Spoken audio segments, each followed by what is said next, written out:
Jaz bi si upal reči, da je ključen problem to, kar se dogaja v praksi. Če pogledamo recimo ravno na stanovanjskem področju privatne projekte, ne, ki so trenutno nekje na vidiku v glavnem mestu, kjer najbolj primanjkuje stanovanj, praktično kar nekaj teh projektov stoji zaradi pritožb sosedov, ne, oziroma raznih civilnih iniciativ, okoljevarstvenih organizacij.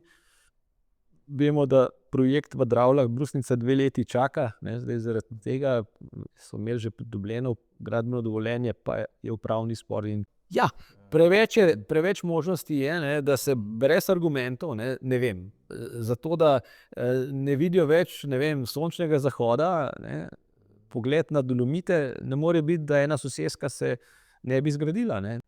Nihče ne želi imeti soseda, ne, nihče je najlepši soseden zelen travnik. Tako da na splošno je odpor, ne, v Sloveniji do tega, da bi se karkoli zgradilo, sorazmerno velik in to precej onemogoča.